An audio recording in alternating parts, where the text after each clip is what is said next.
Muy buenos días a todas y a todos. Muy buenos días, ministro de Trabajo y quienes comparten en esta mesa.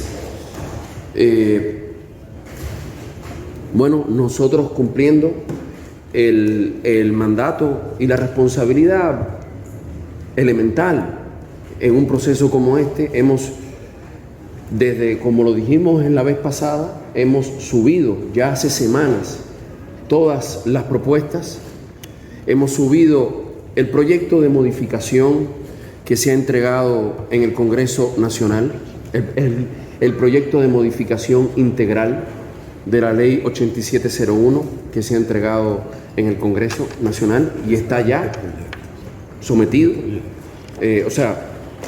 en el proceso institucional correspondiente. Hemos traído ese documento, hemos subido y hemos traído versiones resumidas. Aquí hay un documento de 10 puntos fundamentales para reformar la Ley 8701 sobre seguridad social. En esos 10 puntos es que vamos a basar la presentación, para no hacerla más larga de lo conveniente para un espacio como este. Como le digo, ahí están todos los documentos en varias versiones, más largas, medianas, abreviadas. Y hoy traemos la presentación.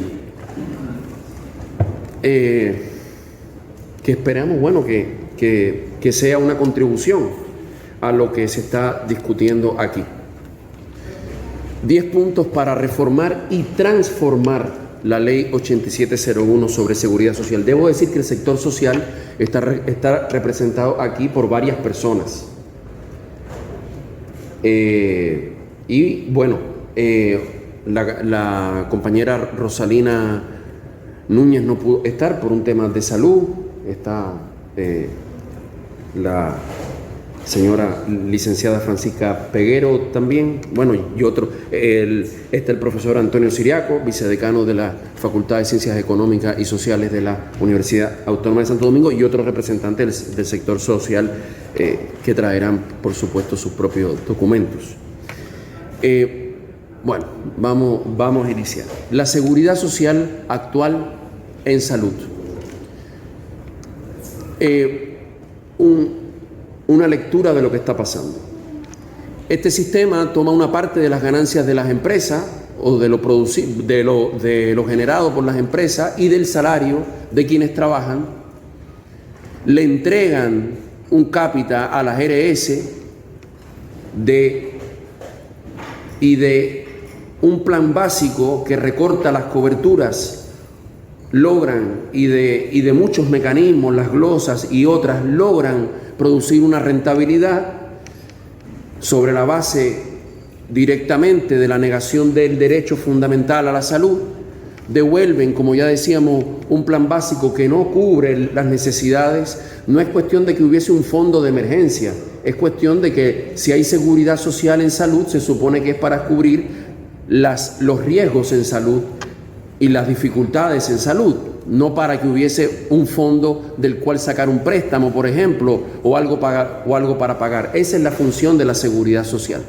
Y quienes pueden comprar planes complementarios, pues se les obliga a una doble o triple cotización y que también se vuelve una fuente inmensa de ganancias. Y la precariedad del llamado plan básico, que no es el plan básico, lleva a la gente a tener que adquirir entonces planes complementarios en esta industria.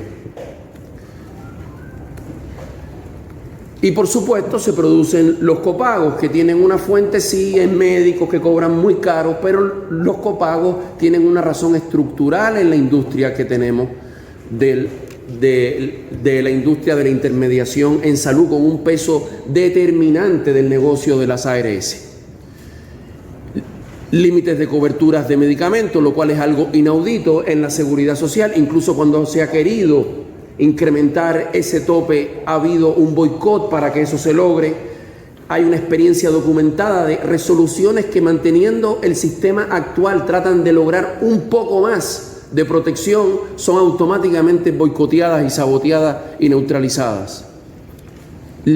límites en las prestaciones de atenciones de alto costo, es decir, donde el sistema debería proteger, porque todavía está más en riesgo la precarización económica de un hogar, pues ahí hay menos protección todavía.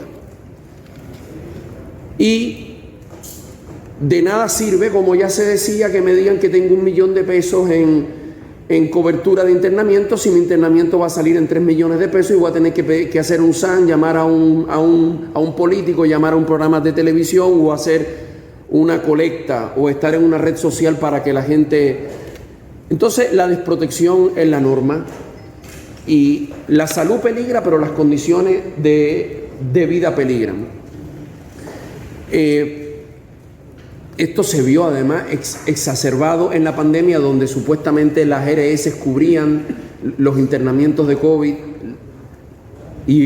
y no fue verdad. Lo cubrimos con nuestras cotizaciones, mientras las ARS decían que cubrían. Y en el fondo estuvimos subsidiando a las ARS, ni siquiera a los centros prestadores de servicios. En materia de pensiones sucede un principio fundamental de este modelo instaurado en 2001, aplicando la receta de privatización, mercantilización neoliberal en seguridad social, nada que no haya ocurrido en otros países al mismo tiempo. Una parte de lo generado por las empresas y del salario de los trabajadores y empleadores, el 95% de las empresas que cotizan son MIPYMES, que una parte de su esfuerzo y su sacrificio productivo es transferido a unas administradoras que generan una ganancia rentística por el solo hecho de administrar dinero ajeno, es decir, empleadores y empleados y Estado toman esa parte y se distribuyen en cuentas individuales que, como el seguro familiar de salud, que suenan muy bien, rompen el principio elemental de la seguridad social. La seguridad social fue creada en el capitalismo después de la Segunda Guerra Mundial porque la mayoría de la gente, la inmensa mayoría, vive de su trabajo, sea como empleado o como empleador, vive de su trabajo. Y si afrontar los riesgos, las precariedades, las incertidumbres de la vida dependiera de sus capacidades, pues se lanzaría a la gente a la miseria, a la enfermedad y a la precariedad permanente. Por eso existe la seguridad social, para que nadie se valga por sí mismo. Pues en este caso no, la gente es transferida a un sistema donde está lo que tú puedas juntar, sea en seguro familiar de salud o en pensiones. Lo que tú puedas acumular, pues eso tendrás. Ya luego podríamos hablar de la generación de rentabilidades. Sí, pero eso merece un comentario aparte. Pero esta es la lógica. Las cuentas individuales de las personas, ya sabemos que la inmensa mayoría se invierte en endeudamiento público, ni siquiera se cumple el artículo 50 de la ley que prioriza las actividades que generan empleo, desarrollo, actividad económica, bienestar, ni hablar de algunas empresas privadas que nadie sabe por qué tienen una cantidad de miles de millones de pesos invertidos y por qué el resto no, empezando por ese 95% de MIPYME. O sea, niegan lo estatal, pero lo estatal es la gran fuente de la rentabilidad que tanto nos echan en cara. Es decir, la rentabilidad es producida por los recursos públicos y otra parte por los préstamos, por las deudas privadas adquiridas en los bancos, donde también se invierte una mínima parte de los fondos. Es decir, el Estado, nosotros somos el gran motor de este sistema, mientras se nos reclama que, bueno, la administración debe ser privada y que el Estado es Satanás. A cambio de esto se nos cobra otro impuesto, que es el impuesto a la comisión para que las AFP generen una ganancia y un beneficio. En este caso el beneficio se produce por la cotización y por la acumulación rentística durante el tiempo que retienen este dinero. Se exigen 360 cotizaciones y 60 años, lo cual es inalcanzable para la población dominicana, y no es la población la que se tiene que adaptar a un sistema de seguridad social, como no es la población del pueblo la que se tiene que adaptar a un sistema de salud o de educación que la excluya. Es al revés. Los sistemas públicos se adaptan a la población para protegerla. Por lo tanto, bueno, y lo que acaba de pasar es evidente, es decir, nosotros tenemos, ¿por qué no retrocede aquí? Pues no, es decir, lo que acaba de pasar, lo que dice es que además estamos expuestos al riesgo financiero, de la naturaleza del negocio financiero, de las pensiones, lo que acaba de pasar, que ya es otro tema, pero son 14.000 millones de pesos menos en los fondos. Y ya se sabe, lo decía aquí la participante por el Partido de la Liberación Dominicana, documentado está en el boletín 74 diciembre 2021 de CIPEN, las pensiones en promedio serán un 30% del salario. Y eso es lo mismo que pasa en Chile, lo mismo que pasa en Colombia, eso es lo que otorga este sistema. El señor extranjero que han traído para divulgar los beneficios de este sistema, en España no creo que tenga mucha publicidad, que nadie aceptaría la defensa de un sistema que te entrega un 30% como pensión. Aquí puede venir y hablar y todo eso, pero en España no, porque allá no van a aceptar un 30%, ni en ningún país. Entonces, lo único que seguro que tenemos es que estamos dándole toda la garantía a quienes acumulan la transferencia de riqueza de la mayoría empleadora y empleados y Estado a este sector.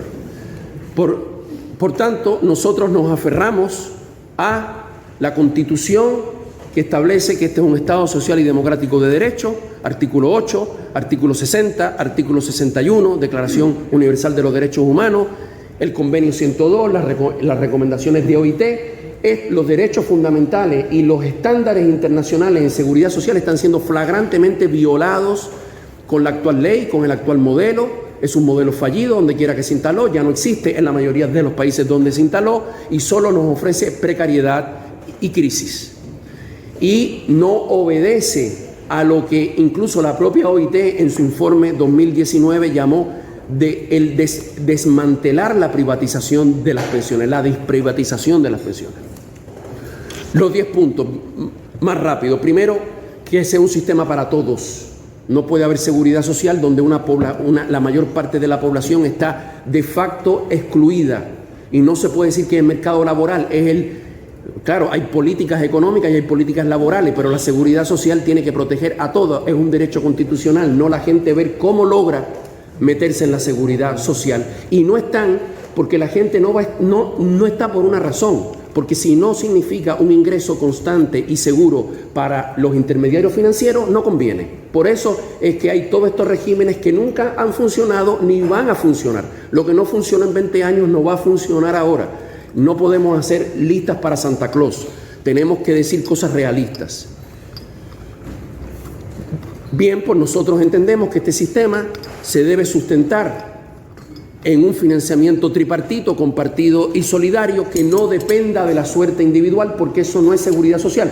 Podemos tener y tenemos un buen sistema financiero donde las personas corren por cuenta propia y de acuerdo a su suerte, pero la seguridad social no es eso, como tampoco el agua, la educación, eso no es seguridad social.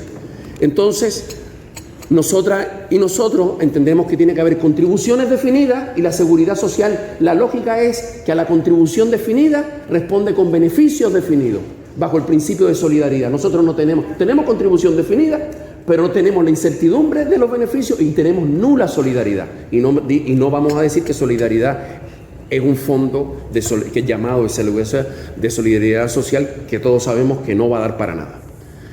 Entonces, por supuesto que tiene que haber un método para incluir a la población en informalidad. No debe haber un límite al salario cotizable porque se rompe un principio básico de solidaridad. Quien más gana tiene que aportar más. Y los aportes estatales vía el presupuesto general del Estado, por supuesto que sí.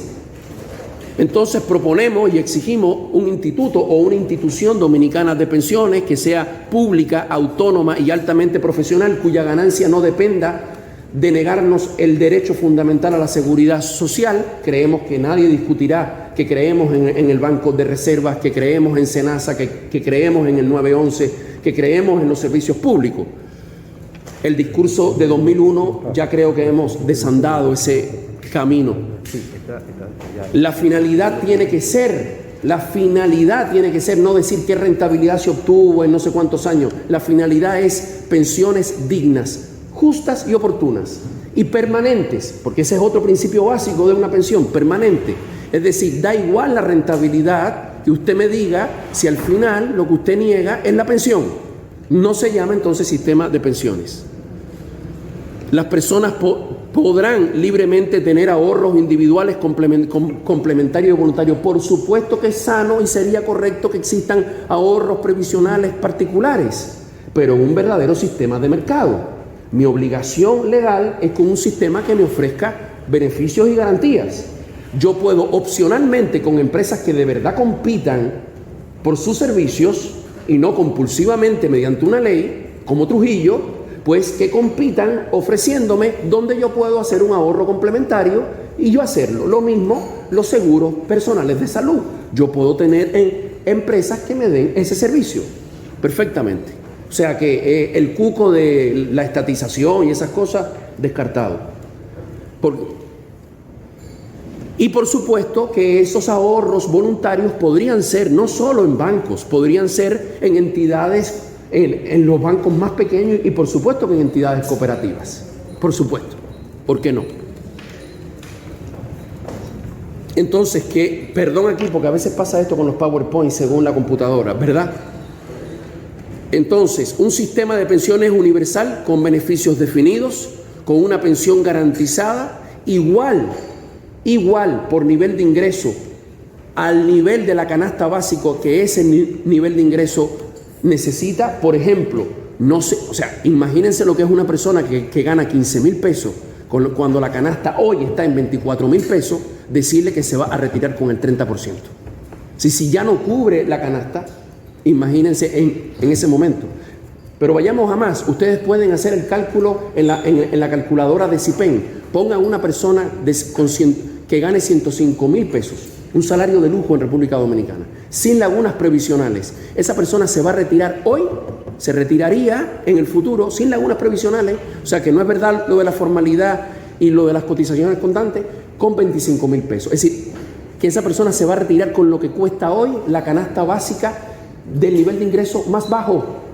Es decir, esa persona es convertida de clase media a pobre inmediatamente. Y el que está en la pobreza a la marginalidad, a la indigencia, de una vez. Entonces, de acuerdo a su nivel de ingreso, un beneficio definido garantizado. Y esto es válido también para discapacidad como sobrevivencia, que actualmente son prestaciones de miseria. Nosotros, por supuesto, defendemos que el dinero en las cuentas individuales actuales sea inembargable y que en el momento de la transición las personas decidan qué hacen con los fondos. Esos fondos son de las personas. Y deberá decidir si esa persona lo sigue colocando en un ahorro individual o lo coloca en el nuevo sistema. En materia de salud, nosotros consideramos que debe haber cobertura integral. El plan básico viola el derecho fundamental a la salud, es violatorio de la Constitución y del bloque de constitucionalidad. No debe haber ningún otro criterio como rentabilidad por encima de la seguridad y la tranquilidad de las familias. Por lo tanto, que se elimine el plan básico, que limite, o sea, un plan básico que limite la garantía y el goce pleno al derecho efectivo a la salud integral, y todo tipo de segregación de la población con formas de aseguramiento que en realidad incluyen a la gente según su nivel de ingreso. Bueno, si tú no estás en la formalidad, pues entonces tú tienes determinado tipo de aseguramiento. Si tú estás en la formalidad, determinado. Si puedes pagar más, determinado. Si puedes pagar mucho más, determinado. Incluso hasta un seguro internacional. Eso se llama segregación. Eso viola el derecho a la igualdad establecido en la Constitución. Eso viola derechos humanos fundamentales. La misma salud para todos. Claro, las personas pueden tener derecho a adquirir un plan privado e ir a la habitación que quieran, en el centro que quieran, por supuesto. Las libertades individuales, por supuesto. Pero las libertades individuales siempre que se basen en la dignidad igual de todos, no donde haya diferencia. Ya vamos por el 6, vamos terminando. Entonces, por supuesto, no más RS, lo que significa, así como no más FP, eso es claro, lo que significa que no es que no puedan haber empresas dando servicios de planes de cobertura complementaria en salud para servicios que usted, yo, cualquiera quiera. Pero creemos que el seguro obligatorio de ley debe ser SENASA, un SENASA renovado, que creo que es o sea, comparado con los escándalos de la ARS, SENASA tiene 0 escándalos. Un SENASA que dé seguro familiar de salud a todos y a todas por igual, en un financiamiento tripartito que de hecho existe sin plan básico. Y creemos que es posible. Por supuesto que esto debería incluir la situación de los accidentes, de las enfermedades laborales y ocupacionales, la rehabilitación de las personas, los accidentes de tránsito, el embarazo, parto, pauperio, discapacidades, y no como pasó ahora, que como las RS no quieren cubrir los accidentes de tránsito, métale una transferencia de fondo que no está establecida en la norma, porque las RS sencillamente no aceptan lo que sus costos le resten rentabilidad. Y creo que la pandemia lo dejó clarísimo. Punto 7, un seguro nacional de desempleo y suspensión laboral. Creemos que la pandemia dejó claro que no solamente está el tema de desempleo, sino el tema de la suspensión laboral.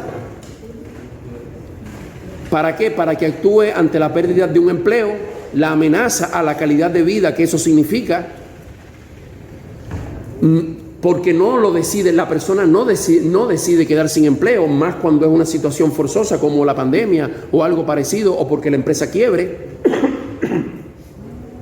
Debe ser, según nuestra propuesta, un 70% del salario mínimo nacional por 6 meses y por supuesto que no puede sustituir ni quitar las ya prestaciones como el auxilio de cesantía conquistadas por las luchas laborales durante décadas. Eso es intocable, esto es aparte.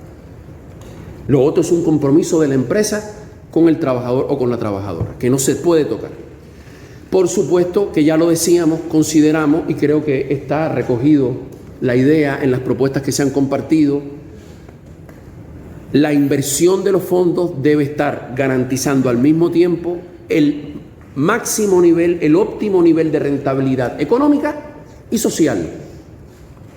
Y además un fondo de reserva técnica frente a contingencias. Recomendaciones de OIT, esto no es que llegó el comunismo, recomendaciones de OIT. Es decir, todas las promesas que de este modelo fallaron aquí y en todos lados, incluyendo los costos de administración, son descomunales, y la ineficiencia del uso de los fondos es descomunal.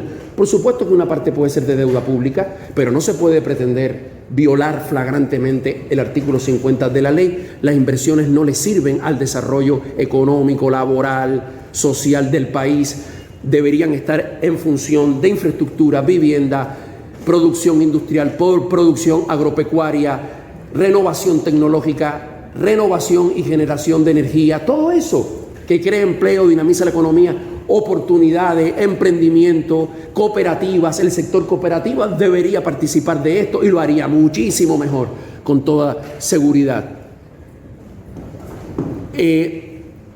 Y por supuesto, todavía menos es impresentable que todavía se diga que nos convirtamos en Chile o en Colombia con las FP proponiendo como gran solución que los fondos se puedan invertir en el extranjero, como en Chile, que invirtiendo el 50% de los fondos fuera del país, en el crack financiero de 2008 se perdió el 60% de los fondos. Y como ahora bajó la tasa, hubo un crack financiero, la rentabilidad mínima nos permite que haya pérdida y no pasa nada. No. Como tampoco pueden subir la edad de pensión, como están proponiendo, como tampoco pueden aumentar la cotización a un sistema fallido. ¿Cómo tú todavía le vas a decir que le va a aumentar la edad y encima le vas a aumentar la cotización? ¿Para qué? ¿Para qué? Y en Chile ya lo han hecho, y no pasa nada. Ministro, un dato, revelado esta semana, en Chile, el 50% de las personas que se pensionaron, comillas, porque no son pensiones, bajo AFP en enero 2022, se han retirado con el 60% del salario mínimo. Pero le doy todavía cuál es el dato. Se han retirado con menos de $100 mensuales. El 50% de las personas que se han retirado en enero de 2022 con AFP, cotizando lo mismo que se cotiza aquí, porque allá es solo el empleado, pero es el mismo, porque es el 10%, se han retirado con menos de $100. Eso significa que en este trasladado a República Dominicana significaría menos de 5.000 pesos. La mitad de la persona. Sí, ya terminamos. Por supuesto que este sistema no puede tocar las leyes y sistemas que se han conquistado, como el del magisterio, como el del sector de la industria de la construcción, como los servidores públicos, como el sistema de la UAS y otros regímenes similares como el de los médicos y de las médicas. Esas son conquistas inalienables e intocables, en todo caso que se deberían extender a toda la población. Reconocimiento y reparación a todas las personas que, como los servidores públicos, profesionales y trabajadores desempleados en edad de retiro, trabajadores de la caña y otros, se le ha violado, incluso por resoluciones violatorias de la ley, su derecho a una pensión justa, digna y oportuna. Y finalmente, la rectoría. Nosotros estamos de acuerdo con el fin del derecho a veto de otros sectores, pero más. Este sistema lo que ha hecho es diluir y fragmentar la responsabilidad del Estado, su capacidad de dirigir. Es un sistema capturado, todos lo sabemos. Aquí hay personas que han tratado de lidiar con esto durante años y no han podido, porque es un sistema capturado, creado para estar capturado. De hecho, en los principios fundamentales ponen al Estado como un prestador más y un regulador, pero un regulador con un sistema donde su capacidad está fragmentada en múltiples instituciones y además diluida, al nivel no de los empleadores, porque el 95% no está ahí, de los intereses de los dueños de un negocio de la seguridad social que se constituyó. Eso lo dijo Rafael Alburquerque, no lo está diciendo el sector social. Esto va a ser el negocio seguro, no seguridad social. Rafael Alburquerque.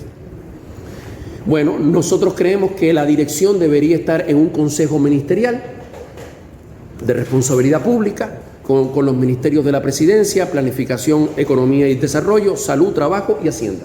Un consejo ministerial. Segundo, que pueden constituir comisiones conforme sea necesario. Creemos que la DIDA, no por la directora, que es una persona muy respetable, ni por su exdirectora, una mujer consagrada, la DIDA en un sistema creado para el negocio y fragmentado no da para más, no puede cumplir aunque lo quiera con su mandato. Creemos que la Defensoría del Pueblo debe tener una dirección para la defensa del derecho a la seguridad social con ese rango constitucional y un sistema único de información y de exclusivo dominio y gestión por las entidades públicas, porque sabemos que también la información y la transferencia de fondos están privatizados de manera increíble. Otras demandas finales, tiene que existir el 4% del PIB que está consagrado en la Ley de Estrategia Nacional de Desarrollo para la Salud, el rechazo a cualquier intento de aumentar la edad, los montos de cotización o de ampliar los privilegios de la AFP, como llevarse el dinero para el extranjero y seguir jugando en bolsas de valores. Miren lo que pasó ahora. El rechazo a cualquier intento de eliminar o retroceder en conquistas laborales y sociales, incluyendo la cesantía. Y por supuesto que bajo este esquema uno no puede sino empatizar y solidarizarse con propuestas y demandas como el 30%. No es nuestra, pero no queda otra, porque la gente sabe que le están embaucando, que va a tener una miseria y ahora mismo lo podría usar de mucha mejor manera. Compartimos que el 100% de sus fondos sean entregados a población que hoy están maltratadas y torturadas bajo este sistema. Pero claro, eso como solución inmediata, porque nuestra propuesta es transformar este modelo del negocio seguro en una seguridad social que pase del enfoque de negocio al enfoque de derecho, de nuevo, basado en la Declaración Universal de Derechos Humanos, en todos los estándares de OIT y las buenas prácticas y experiencias internacionales, y en nada más y nada menos que lo que dice nuestra Constitución. Muchísimas gracias por escucharnos, por su tiempo y abiertos a construir una verdadera transformación, porque en otra cosa no vamos a participar. Eso está claro. Vamos a participar en una transformación, siempre de manera constructiva, propositiva, documentada, fundamentada, pero con un único objetivo: rescatar un derecho que ha sido conculcado por un negocio que no da para más, ni aquí ni en ningún lado. Muchas gracias. Que la sociedad dominicana tenga una mayor cohesión social. Y lo que decía el profesor Selig de la incertidumbre que se está viviendo, y quisiera eso conectar con la posición de la CIPEN, que siempre asumen el tema de la sostenibilidad financiera, pero nunca tocan la sostenibilidad social, que también lo plantea la OIT. Y en el documento de la OIT, sobre el cual incluso se basa esta propuesta, que plantea una especie de multipilar, un sistema multipilar, donde precisamente el sistema básico sea un sistema de una pensión universal, que yo creo que eso tiene que ser un planteamiento que nosotros tenemos que impulsar. No tiene que ser en un periodo de tiempo corto, sino en un plazo, que se vayan planteando plazos para la transformación de esa ley. Pero también hay que decir lo siguiente, que la incertidumbre genera cambios en la rentabilidad de los sectores privados. Necesariamente, cuando aquí se habla de todo el sistema actuarial, eso no significa que el sistema de capitalización individual sea sostenible financieramente en el tiempo. Si nosotros, y este mundo vive un periodo relativamente largo de alta inflación y de variabilidad en los sistemas de tipo de cambio, obviamente que esa rentabilidad también va a cambiar. O sea, no pensemos sencillamente porque esto esté administrado por grupos privados, eso le va a dar garantía a la gente, como decía Olguín, de tener cierto nivel de certidumbre con respecto a lo que van a recibir. Entonces, hay que pensar también en la estabilidad del sistema como tal. No solamente es una estabilidad financiera, también una estabilidad social, y evitar precisamente eso que pasó en Chile, que al margen de todos esos estudios actuariales que se hicieron, sin embargo, prácticamente eso colapsó, y colapsó porque socialmente no fue estable. Y nosotros tenemos que pensar en eso en el largo plazo. Tenemos que pensar en posiciones realistas, pero que tiendan a un sistema multipilar y que le den estabilidad, que le den certidumbre a los ciudadanos o a las personas, como decía Luis. Entonces, esta posición hay que verla con muchas coincidencias y que no elimina la iniciativa privada, porque lo que está planteando es que los sistemas o el sistema en su pilar básico sea universal y en un segundo pilar pueda ser complementario, como ocurre en los países desarrollados. Eso ocurre. Entonces yo creo que esto es una mesa que obviamente se tratarán temas importantes, temas vinculantes con la seguridad social, pero que tenga una visión de largo plazo para reformar este sistema y que al final salga una propuesta realista, una propuesta que tienda a beneficiar a la gente. No piensen que la propuesta de esta mesa es populista, porque no lo es. Hay muchos elementos ahí rescatables, importantes, que pueden ser vinculantes con el sector privado. Entonces, yo quería decir esto. Claramente también hay un elemento básico. En este grupo de trabajo y a nivel también de otras mesas, en un momento determinado se va a discutir la reforma fiscal. Y hay que articular esto con la reforma fiscal. Y hay que hacer una reforma fiscal que le dé capacidad al Estado dominicano para que pueda financiar un conjunto de demandas sociales que se han venido acumulando e incluso hasta benefician al sector privado. Entonces, yo creo que esta propuesta hay que verla en esa tesitura, de un aporte, no es una propuesta que excluye al sector privado o la iniciativa privada, todo lo contrario, le da un espacio, pero tenemos que crear un espacio también, un pilar de certidumbre a la gente. Miren, y quizás no es materia de esta mesa, pero la semana pasada, un periodista, el periodista Olmo Conde, se murió y fue de hospitales en hospitales y no fue atendido. Y eso a uno le rompe el alma, con un tema de diabetes, y se murió sin ningún tipo de protección. Y nosotros no podemos permitir eso. Una economía que ha sido la que más está creciendo en América Latina. No, señores. Entonces, la idea de esta propuesta es una propuesta realista y que obviamente ustedes tienen que valorarla en su justa dimensión. Muchas gracias.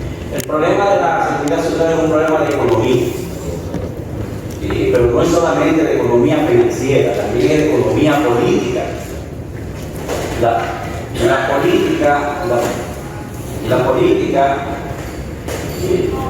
La política es fundamentalmente,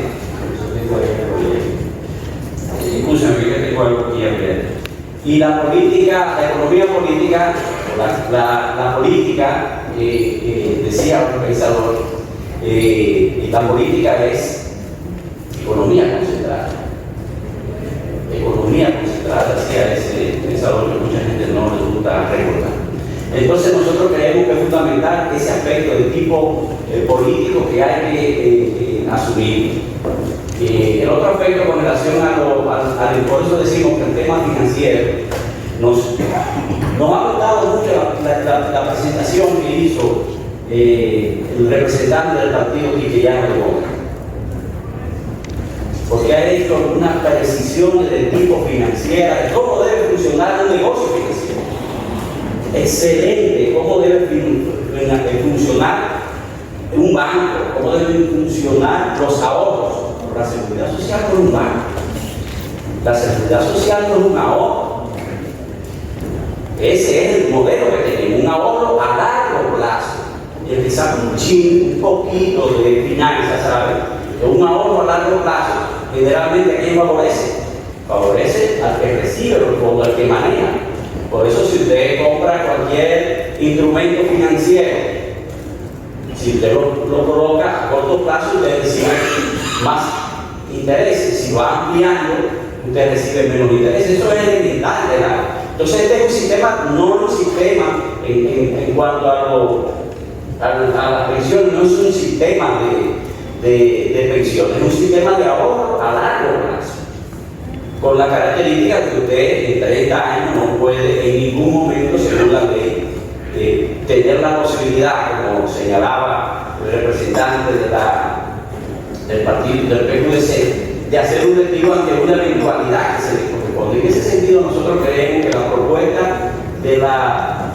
del sector social que conocemos, que le hemos dado seguimiento, identifica a Alianza País, y sobre esa base la organización está haciendo una discusión en toda su base de esa propuesta, pero también de la propuesta anterior y de la propia propuesta del gobierno dominicano. De manera, queremos plantear eso, que de entrada, desde el punto de vista ideológico y político, nosotros nos identificamos con la propuesta del sector social. Muchas gracias. Esta propuesta ha sido el producto del contacto con el pueblo que le ha arrebatado su derecho a la salud y a pensión digna. Y que esta propuesta realmente está elaborada por el sentir, por el sufrimiento de esta población. Y que nosotras y nosotros, el único interés que tenemos aquí es preservar la garantía de derechos a través de esta propuesta de modificación, de transformación de la ley 8701, para que realmente le sirva a la población que ha sido segmentada y que ha sido despojada de sus derechos. Se ha dicho algo, se ha reiterado algo, usted moderador, coordinador, Franklin. Aquí vamos a conversar lo factible. Y se ha sido insistente con esa idea. Y yo creo que Antonio Siriaco, el profesor Siriaco, ha ido a un punto clave. Estamos en un espacio de diálogo, espacio restringido de diálogo, porque hablando de derechos fundamentales, esto necesariamente, tarde o temprano, como quiera que sea, va a ser un tema de discusión colectiva. O sea, eso no hay manera de que se limite a una mesa ni a 5 mesas, no hay manera. Pero es un ejercicio de diálogo que tiene su valía propia. Pero se está haciendo, y de hecho hay integrantes aquí, porque todos estamos claros y claras de que esto es un problema político. Que aquí no estamos hablando, primero, ya no estamos en el 2001, que han pasado 20 años, 21 años, y han pasado 40 años de la implantación de esta receta. ¿Sí? Ya hay evidencia internacional y hay evidencia nacional. Y ya sabemos lo que ha pasado y lo que pasará. Oye, hasta en materia de salud, en materia de pensión, hasta la CIPEN ya lo ha dicho. Ya no, la OCDE lo ha dicho, esos organismos comunistas por ahí. ¿Sí? No. Es un problema político porque ya se vio lo que ha pasado en Chile y en Colombia. Esto se traduce en precariedad y en calamidades humanas. Y llega un punto en que se producen calamidades y precariedades colectivas. Y llega un momento en que se producen estallidos sociales. Posiblemente, quizás, quién sabe cuánto estaremos en ese momento. Da igual. Eso es lo que demuestra la historia. Entonces, el presidente de la República, el ministro de Trabajo, los partidos políticos, etcétera, no están aquí porque esto sea un tema técnico de cálculo actuarial. No.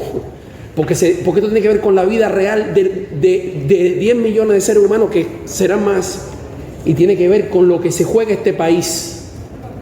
Y en ese sentido esto es un tema político. Y por supuesto que está presente en las ideologías.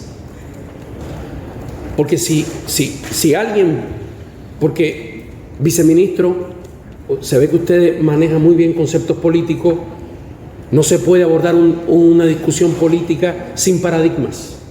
Y sabemos que ha habido un paradigma que ha predominado. Y cuando usted habla, por ejemplo, de que no puede haber veto porque la democracia no es compatible con el veto, eso es un paradigma. Entonces, claro que los paradigmas están aquí. Pero sobre todo hay un problema histórico, de responsabilidad histórica, ahora mismo y dentro de los próximos años. Los partidos políticos, todos los actores, el ministro. Entonces no es lo factible. ¿Sí? Recalquemos esto, no es lo factible. Es lo responsable históricamente también. Lo responsable, es el deber. Voy. Yo quisiera que entonces, cuando se habla de racionalidad, y el profesor Siriaco es muy claro, de factibilidad, cuando nosotros hemos dicho que la educación es un derecho, cuando en una constitución, en un pacto político se establecen derechos, no se hacen cálculos de factibilidad, se establecen derechos y la sociedad entonces se pone de acuerdo cómo se efectiviza ese derecho. Nosotros nos pusimos de acuerdo en que la seguridad social era una necesidad. Después, en el 2010 quedó constitucionalizada y, sin embargo, el derecho no puede ser materialmente ni legalmente efectivo porque una ley lo impide. Y el cálculo de factibilidad y de sostenibilidad y de racionalidad no da racionalidad por ninguna parte. Un sistema que va a dar un 30% según CIPEN no es sostenible, ni económica ni socialmente. Es un sistema que solo es sostenible para sus administradores, lo mismo que para las ARS. Un sistema que frente a la pandemia le costó al país miles de millones de pesos en internamiento, en pruebas de COVID, subsidiando a unos intermediarios, no es sostenible. Ya voy a terminar, pero sí. Entonces, cuando decimos el derecho a la educación es un derecho y hace falta el 4% del PIB, la sociedad se pone de acuerdo cómo lo va a financiar. La sociedad no restringe derechos. Pongámonos de acuerdo aquí en el enfoque. No le llamemos factibilidad a comentar esta ley.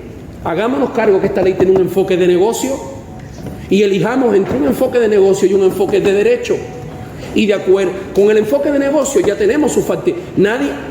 Yo no veo, los únicos cálculos actuariales lo que dan son las miserias de pensiones y la vida te dice lo que pasa con la salud. Yo no veo ni por dónde va la racionalidad ni la factibilidad. Pero pongámonos de acuerdo en el enfoque. Entonces, si el enfoque es de derecho, esa es una decisión política. Viceministro, ministro, ¿es una decisión política? Matías, voy. Quisiera, entonces, ¿se financian derechos o se financian negocios? Ese es el punto. Y no vamos a ser los primeros que revertimos estas políticas. Esta fue una reforma estructural y sustitutiva, no paramétrica. No paramétrica. Pues nosotros planteamos que no se dé una discusión paramétrica, que se dé una discusión estructural y sustitutiva, y no vamos a ser los únicos. Solo en 32 países se hizo esto y ya solo quedan 9. Se ha hecho y ha funcionado. No pasa nada. Todo lo contrario. Se evitan crisis. Yo quisiera por último. Gracias, Matías. No, voy. No, ya termino porque estoy respondiendo. Eran algunas cosas. No, ya práctico para el compañero Santos. No termino. Que quede claro el diálogo no solamente está constitucionalizado, sino que el diálogo está en los propios convenios de OIT. Lo que estamos hablando es de que el Estado como responsable de los derechos fundamentales no puede fragmentar su rol en una cantidad de instituciones que además se prestan para la captura. Fragmentan su rol y lo diluyen. Y en la propia propuesta está claramente establecido los espacios de diálogo social, tú sabes, no de aplastar mediante el peso del poder. O sea, que eso quede claro. Y otra cosa, que no se deslice ya por ningún motivo el tema de candidatura o de cosas así. Creo que aquí estamos hablando, los partidos políticos están claramente identificados. Creo que aquí los que estamos somos personas que hemos sido convocados porque tenemos algo que decir sobre el tema, que quede al lado completamente ese tipo de preocupaciones porque creo que puede causar ruido. Aquí estamos para discutir un problema nacional y sacarlo adelante. Muchas gracias. Qué bueno. Quiero expresar no solamente, obviamente, en nombre del sector gubernamental y una satisfacción, si nos permiten a mí personal, una alegría, porque ¿qué es lo que está sucediendo aquí, señoras y señores? Democracia. Esto es conclusión de democracia. Cada día que pasa, que se desarrollan más la tecnología, sobre todo la tecnología de la información, a través de herramientas como las redes sociales, las sociedades van obteniendo algunas ventajas a costa de otras cosas que también tienen un valor importante. Entre ellas, la capacidad de la comunicación. Las burbujas en las que nos encierran, por ejemplo, las plataformas, unas plataformas redes, a veces nos impiden poder conocer las opiniones distintas y contrarias a las que podamos nosotros tener. Y eso lo único que ha podido ir demostrando es la desintegración de la fábrica de la ilusión, que es fundamental de donde surge la democracia. Entonces, espacios como este, en donde se comienzan a ver propuestas adicionales, demuestran justamente que estamos por buen camino. Y es justo a esto a lo que nos hacíamos referencia al principio, en la introducción inicial, de que el gobierno de la República Dominicana ha convocado de manera sin precedentes una cantidad de diálogos para fines de reformas, de más de 3, luego se convirtieron en 15. Bueno, eso es un compromiso con la construcción de la democracia. Y en esa dirección, no solamente felicito, sino también les agradezco como ciudadano y como persona la presencia de todos y todos aquí, porque juntos vamos a seguir construyendo democracia con la presencia y con el concepto de construcción, respetando las diferencias, identificando las coincidencias, convenciéndonos mutuamente tal vez. Para eso es este espacio. Muchísimas gracias.